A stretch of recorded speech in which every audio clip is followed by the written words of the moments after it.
Hello everyone, and welcome to Free Range Diva, where you will find helpful information to enhance your beauty and wellness routines.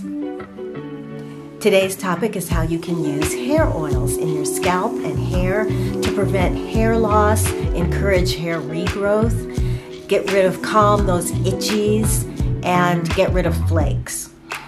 So let's dive in and explore the wonderful world of hair oils and their benefits for healthy scalp and thick, shiny hair. So we all know about facial oils, how they can nourish the skin with antioxidants and vitamins. They can give you a layer of hydration, regulate oil production, calm inflammation, and improve skin texture. Well, you can get a lot of similar benefits by using oils on your scalp and in your hair. They can help to moisturize the hair, reduce breakage, and stimulate hair growth. So we're going to start by talking about oils for your hair. And there are basically two types of oils for the hair. Oils that penetrate and oils that protect. So oils that are high in polyunsaturated fats help to coat and protect the hair from damage, which primarily breakage and split ends are caused by friction. Hair rubbing against clothing, aggressive styling, harsh sun and wind damage.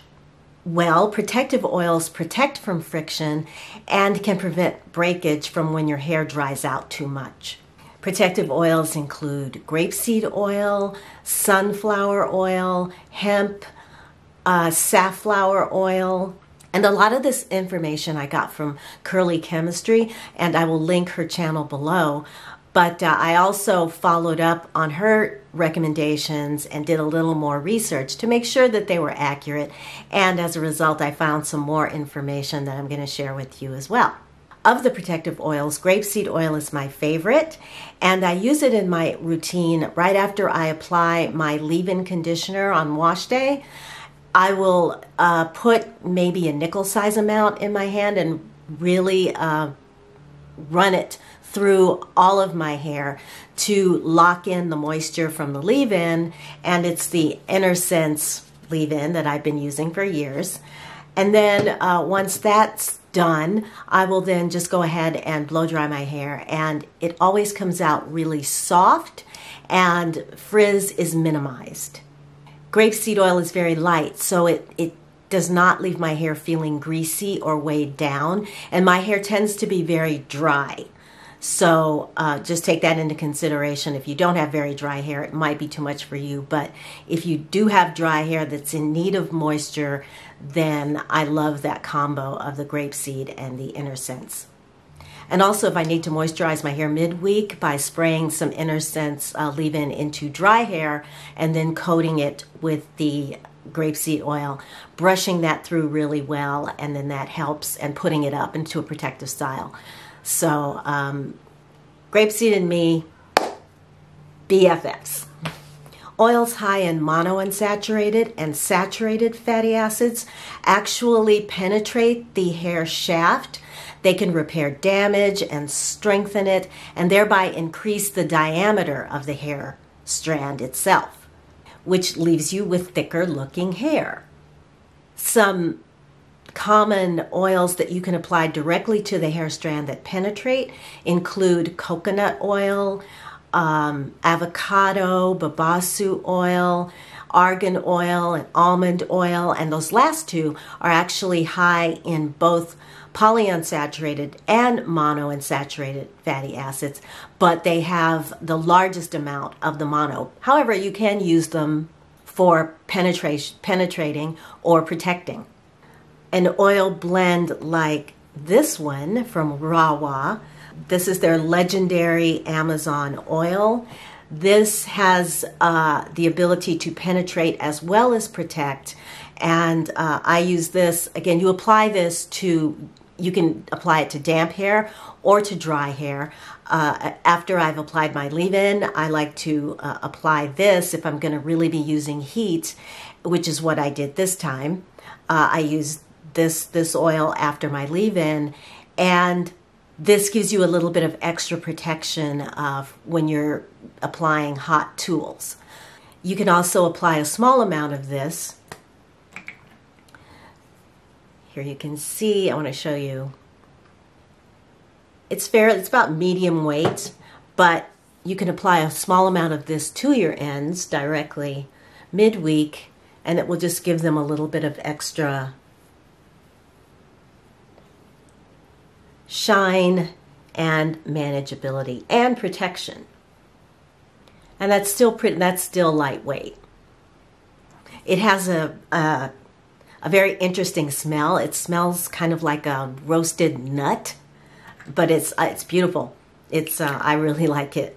So this is I've only been using this for a little bit, but I've already been incorporating it pretty frequently into my hair care routine. If you're enjoying this video so far, please consider subscribing and throwing me a thumbs up. Thanks a lot. So now let's talk about oils for the scalp. When you're considering what oils to apply to your scalp, you're going to want to check something called the comedogenic scale. You can Google it. I will also link a link that will take you to it down below. But it tells you, it's a scale from 0 to 5, how likely an oil is going to be to clog your pores, cause breakouts, cause inflammation, how comedogenic it is. If you want to make your own scalp oil or serum, you're going to want to pick 1 or 2 oils from the low end of the scale to use as your base oils before you add your essential oils. It's a long list, so it may be easier for me to just give you some of the oils to avoid, oils that have high ratings. And those would be, I'm going to read these for you: coconut oil or coconut butter, cocoa butter, carrot seed oil, palm oil, soybean oil, wheat germ oil. If you have an oil blend, check out the ingredient list to see what the first couple of oils are in your blend. I recently looked at a rosemary oil blend on Amazon, very popular, to see what the ingredients were in it, and the first ingredient was soybean oil. Well, soybean oil has a comedogenic rating of 5. Now, I'm not saying that if you purchase that oil, it's going to, cause you inflammation and breakouts on your scalp, but it's just good to know that it might, and it certainly has, and there certainly is a high likelihood that it might clog your pores or your hair follicles, which is the last thing we need. In my DIY oil blend, I use fractionated coconut oil. Where are you? You're here. With a combination of pumpkin seed oil, and both of those oils are very low. Fractionated coconut oil is actually low on the comedogenic scale. But if you want to start with 1 oil, my number 1 recommendation with a comedogenic rating of 0 is going to be jojoba oil. I love this oil because it has a similar fatty acid profile to that of the skin, which makes it well tolerated, and it makes it an excellent moisturizer. So when you apply this to your scalp, it can unclog your hair follicles, reduce sebum production, and promote a healthy scalp environment for hair growth. And I will link up here and at the end and below everywhere my hair growth video where I give you the recipe for the DIY and the oils that I used in it and why. And the next time I make it, I'm going to switch out, here it is right here actually, it's right there. I'm going to switch out the fractionated coconut oil and instead use jojoba oil and see how that goes.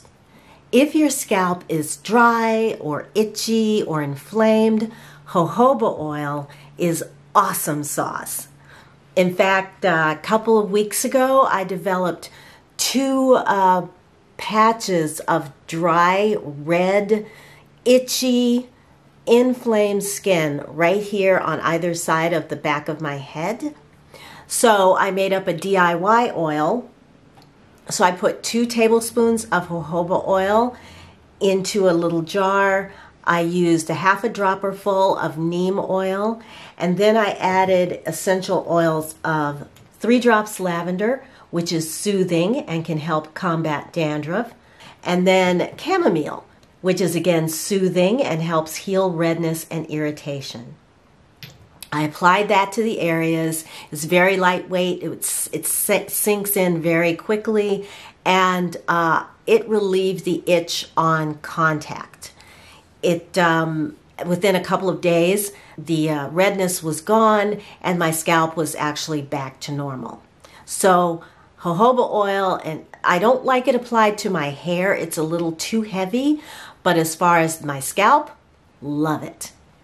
Be advised, any product can cause an allergic reaction or sensitivity, so be cautious when applying something new to your skin. Do a patch test, do your own research, and if you have any questions or concerns, be sure to check with your doctor. Some popular oils include coconut oil. I like the virgin organic.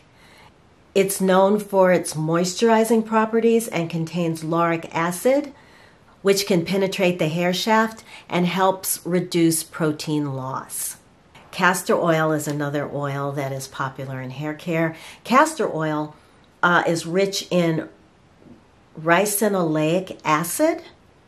It's a big word, but it has anti-inflammatory properties. It can help improve blood circulation to the scalp. It's believed to promote hair growth, thicken the hair strands, and reduce hair breakage. Just make sure if you're going to use castor oil, I don't have any right now, but choose a brand that is hexane free.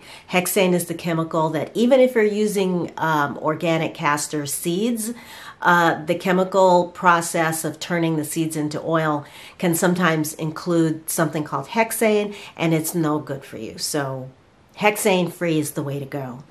I also want to give a shout out to argan oil, which is a very popular oil for the face, but it also does wonderful things for your hair.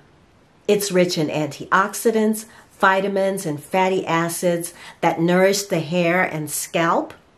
It can help strengthen the hair, reduce hair loss, and improve elasticity, making the hair less prone to breakage. So how often should we oil our scalp and our hair? Actually, there are no rules.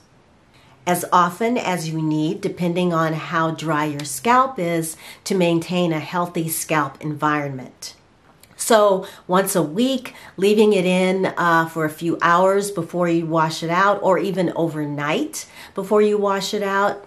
Or if you're trying to regrow hair that has fallen out, or you have a very dry scalp, 3 times a week, all the way up to daily if you feel you need it.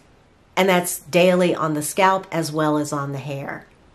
If you've had hair loss like I did and you're trying to encourage regrowth, you can put together your own customized blend and use it as often as you need. I put together my blend and I use it 3 times a week on my scalp. And then on the night before I'm going to do my wash day, I will put something in the hair itself, usually coconut oil. To maximize results, try warming the oil slightly so it's not so hot as to destroy its nutrients, but just slightly warm to the skin. It helps to improve absorption.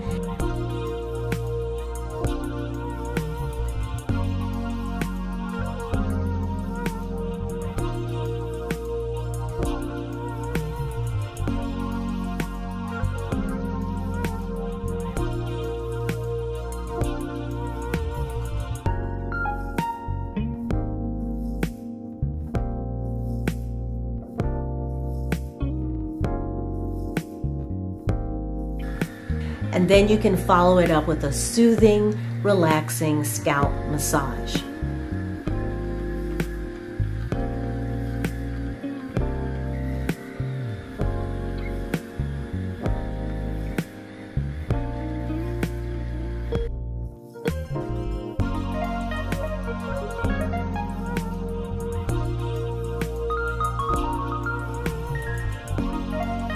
And don't forget to use a head covering to protect your satin or silk pillowcases or sheets.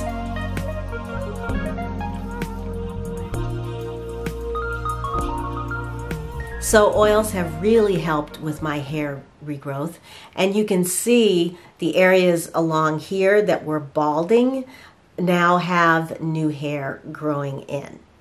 And if you want to see befores, I will link the video up there and at the end where you can see what the befores look like as well. But for those of you that remember, it's been 16, maybe 20 weeks, I think.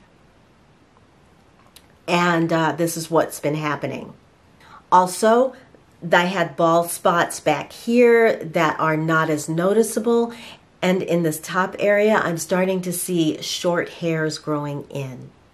So that's where I'm going to leave it for this week. Please share your hair growth challenges, your tips, your success stories in the comments down below, especially if you found a product or a tip that's been working for you.